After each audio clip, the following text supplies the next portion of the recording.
कुछ राज कितने भी छुपाओ, लेकिन राज नहीं रह पाते, कभी न कभी वो सामने आ ही जाते हैं। आगरा में रहने वाला रवि एक आवारा और अय्याश किस्म का लड़का था। उसने हाल ही में चोर बाजार से एक बुलेट बाइक खरीदी थी। पापा, 1 लाख की बाइक सिर्फ 30,000 में खरीदी है। तेरे पास बाइक पहले से थी, तो तूने दूसरी बाइक खरीदने में पैसे बर्बाद क्यों किए? पापा, मेरे पास बाइक तो थी, लेकिन बुलेट नहीं थी। और सिर पर चढ़ाओ अपने बेटे को, इसे अपना ATM कार्ड क्यों दे रखा है? बाइक की जगह ऑटो खरीदता तो अपने पापा की तरह कुछ कमाई तो करता। मम्मी, कर दी ना छोटी बात। मैं ऑटो चलाऊंगा तो मेरे दोस्तों के बीच मेरी क्या इज्जत रह जाएगी? और खाली घूमते हुए तेरी इज्जत नहीं जाती? अभी मेरी घूमने फिरने और मौज मस्ती करने की उम्र है। अब मैं चलता हूँ। आज मैं बुलेट से अपने दोस्तों के साथ घूमने जा रहा हूँ। रवि बुलेट से देर रात तक अपने दोस्तों के साथ घूमता रहा। वो हमेशा की तरह आधी रात को घर लौटा। उसने आंगन में बाइक खड़ी कर दी और घोड़े बेचकर सो गया। रात में रवि के मम्मी पापा को बुलेट के इंजन की आवाज सुनाई दी। ओफो, रात के 2 बज रहे हैं। इतनी रात को रवि बाइक ठीक करने में लगा है। रवि, रवि, रवि, क्या हुआ पापा? इतनी रात में क्यों चिल्ला रहे हो? तू घर में है तो बाहर बाइक की रेस कौन दे रहा है? कहीं कोई चोर तो नहीं आ गया? तीनों लोग उठकर बाहर गए तो बाहर बाइक अपनी जगह पर खड़ी हुई थी और आसपास कोई नहीं था। आप भी ना पापा, नींद खराब कर दी। रोड पर कोई अपनी बाइक स्टार्ट कर रहा होगा और आपको लगा होगा कि मेरी बाइक से आवाज आ रही है। रवि जाकर सो गया। अगले दिन रवि ने जब बाइक स्टार्ट की तो बाइक स्टार्ट नहीं हुई। रवि ने पेट्रोल चेक किया तो बाइक में एक बूंद भी पेट्रोल नहीं था। मैंने कल रात ही टंकी फुल कराई थी, लेकिन इतनी जल्दी पेट्रोल खत्म भी हो गया। रवि पैदल बाइक ढोते हुए पेट्रोल पंप तक पहुंचा और फिर अपनी गर्लफ्रेंड के घर पहुंचकर घूमने निकल गया। करीब आधी रात को रवि अपनी गर्लफ्रेंड प्रियंका को छोड़ने उसके घर पहुंचा। मैंने कल एक पेंटिंग बनाई थी, चलो तुम्हें दिखाती हूँ। मम्मी पापा शादी में गए हुए हैं, 1 घंटे बाद लौटेंगे। नहीं प्रियंका, मैं पहले ही बहुत लेट हो गया हूँ। मेरी मम्मी मुझे डांटेंगी। सिर्फ 10 मिनट लगेंगे, बाइक यहीं खड़ी कर दो। रवि बुलेट बाहर रोड पर ही खड़ी करके प्रियंका के घर चला गया। कुछ देर बाद जब वो वापस लौटा तो बुलेट वहाँ नहीं थी। बुलेट कहाँ चली गई? रवि ने रोड पर इधर उधर देखा। बाइक रोड पर बहुत दूर एक पेड़ के किनारे खड़ी हुई थी और बाइक के पास सफेद साड़ी में कोई खड़ा हुआ था। वो तो कोई भूतनी या चुड़ैल लगती है। कुछ देर बाद जब चुड़ैल गायब हो गई तो रवि भागता हुआ बाइक के पास पहुंचा और बाइक स्टार्ट करने लगा, लेकिन बाइक स्टार्ट नहीं हो रही थी। बाइक में पेट्रोल की एक बूंद तक नहीं थी। पेट्रोल कहाँ गया? इतना पेट्रोल था इसमें, क्या करूं? प्रियंका के घर ही रुक जाऊं। रवि ने प्रियंका को फोन किया, लेकिन प्रियंका ने बताया कि उसके पेरेंट्स घर आ चुके हैं। आखिरकार रवि पैदल ही बाइक लेकर चलने लगा। कुछ देर बाद साइड मिरर में उसने देखा कि चुड़ैल उसके पीछे चल रही है। रवि ने पीछे मुड़कर देखा तो कोई नहीं था। जय हनुमान ज्ञान सागर, जय हनुमान, जय हनुमान, जय हनुमान ज्ञान सागर। रवि हनुमान का नाम लेकर और तेजी से चलने लगा। रवि ने मिरर में देखा, चुड़ैल भी उसके पीछे तेजी से चलने लगी। रवि ने अपने कई दोस्तों को फोन किया, लेकिन वे सब उस समय सो रहे थे। विशाल, दीपक, सौरभ, कोई भी तो फोन उठा लो यार। रवि को अपने पीछे बहुत दूर एक ऑटो आता दिखाई दिया। भगवान का शुक्र है, कोई तो दिखाई दिया। रवि ऑटो वाले से हेल्प मांगना चाहता था, लेकिन जब ऑटो पास आया तो उसने देखा कि ऑटो में चुड़ैल है। चुड़ैल तेजी से ऑटो लेकर रवि की तरफ आ रही थी। रवि बाइक लेकर भागने लगा, तभी चुड़ैल ने बाइक में पीछे से जोरदार टक्कर मारी। रवि रोड पर गिर पड़ा और भारी भरकम बाइक उसके ऊपर गिर गई। रवि के पापा के पास रात के 3 बजे एक फोन आया। क्या? हाँ, मैं बस अभी पहुंच रहा हूँ। क्या हुआ? किसका फोन है? रवि को काफी चोट लगी थी। रवि ने उन्हें वो सब बताया जो उसके साथ हुआ था। रवि के पापा रोने लगे। पापा, आप क्यों रो रहे हैं? मैं आपके मना करने के बावजूद रात रात भर यहाँ वहाँ भटकता रहता हूँ। इसीलिए मेरे साथ ये सब हुआ है। नहीं बेटा, तुम्हारे साथ जो हो रहा है उसके लिए मैं दोषी हूँ। 5 साल पहले की बात है। उस समय मैं औरंगजेब रोड पर ऑटो चलाता था। उस रोड पर अक्सर बुलेट बाइक पर एक लड़की गुजरती थी। किसी लड़की को बुलेट चलाते देखना इतनी आम बात नहीं है। ऊपर से वो लड़की बहुत पतली दुबली थी। उससे ठीक से बुलेट संभलती नहीं थी। एक दिन जब मैं सवारी मिलने का इंतजार कर रहा था तो वो लड़की बाइक से गिरते गिरते बची। मुझे हंसी आ गई। जब बुलेट संभलती नहीं तो लेकर क्यों चल देती हो? तुम्हारे नाजुक हाथ बुलेट के लिए नहीं है। शट अप बदतमीज। लड़की का जवाब मुझे बहुत अखर गया। मैं उससे बदला लेने की फिराक में रहने लगा।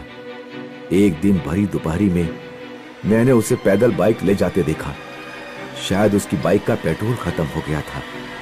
मैंने इधर उधर देखा। रोड पर उस समय दूर दूर तक कोई नहीं था तो मैंने ऑटो से उसकी बाइक में टक्कर मार दी। बाइक लड़की के ऊपर गिर पड़ी। मैं वहीं उसे ऐसे ही छोड़कर चला आया।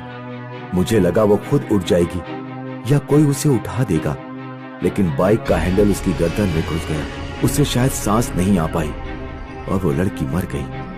अगले दिन मैंने न्यूज़पेपर में उसकी मौत की खबर पढ़ी। मुझे लगता है तुमने जो बुलेट खरीदी है वो उसी लड़की की बुलेट है।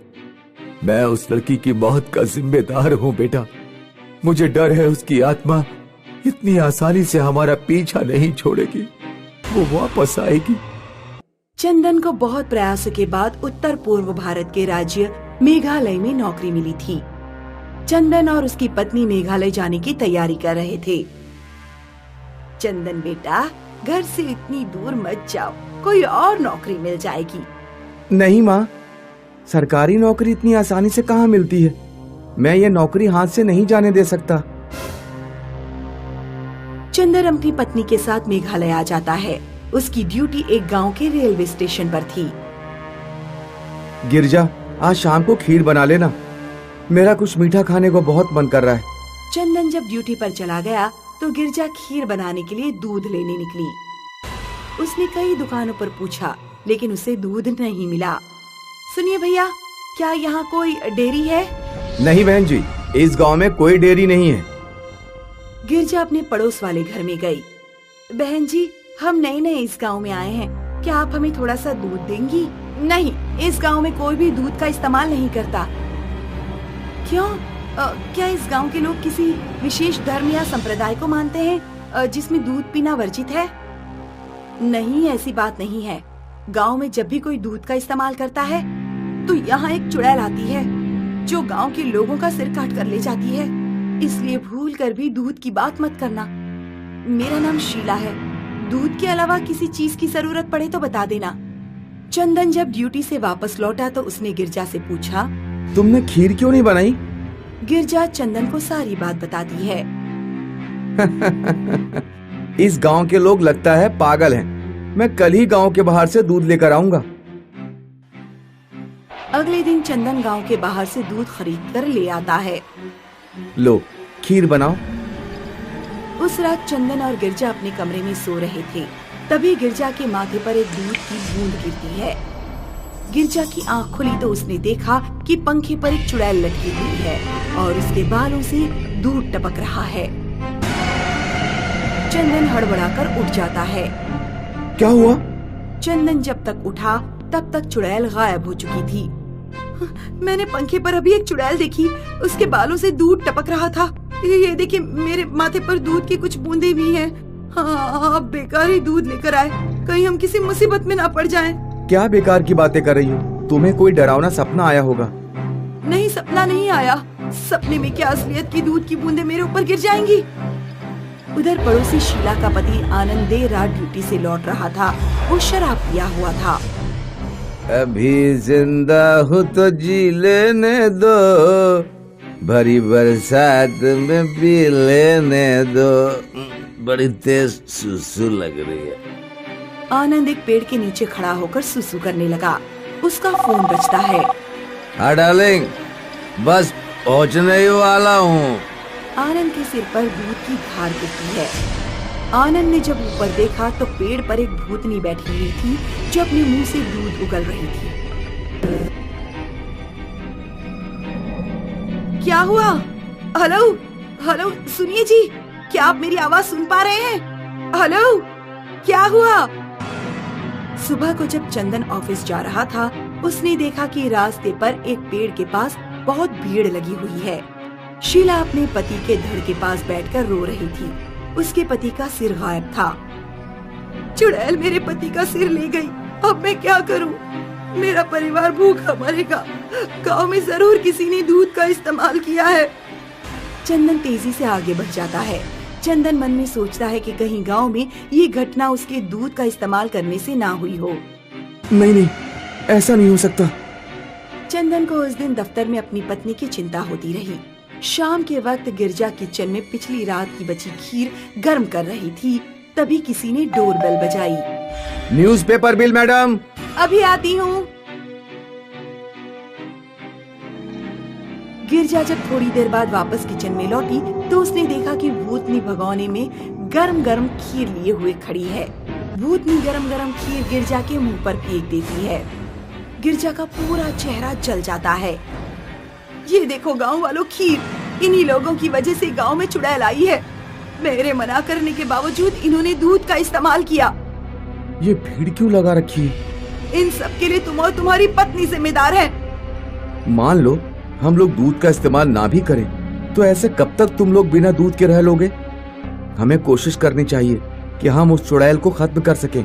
उस चुड़ैल को मारने का कोई तो तरीका होगा। तरीका है, दिव्य चाकू। दिव्य चाकू को चुड़ैल के पेट में भोंकना होगा, तभी वो मरेगी। कहाँ है दिव्य चाकू? दिव्य चाकू तो मंदिर में रखा हुआ है, लेकिन चुनौती यह है कि दिव्य चाकू को चुड़ैल के पेट में भोंकेगा कौन? चुड़ैल से सबको डर लगता है। वो लोगों का सिर अपने साथ ले जाती है और धड़ छोड़ जाती है। मैं चुड़ैल के पेट में चाकू भोंकूंगा। मैं आपकी सहायता करूंगी। उस रात चंदन बाहर से ढेर सारा दूध लेकर आया और गिरजा ने दूध के ढेर सारे पकवान बनाए। दूध से बनी मिठाई, खीर, दही वगैरह। रात के 2 बजे चुड़ैल वहाँ पर आती है। तो तुम लोग मानोगे नहीं। चुड़ैल गिरजा की तरफ बढ़ती है। योजना के मुताबिक चंदन ने एक बड़ी और मोटी चादर चुड़ैल के ऊपर फेंक दी। तभी चंदन चुड़ैल के पास आया और उसने चुड़ैल के पेट में दिव्य चाकू भोंक दिया। चुड़ैल के मरते ही गिरजा का जला हुआ चेहरा ठीक हो गया और जिन लोगों को चुड़ैल ने मारा था वे भी जिंदा होकर वापस लौट आए।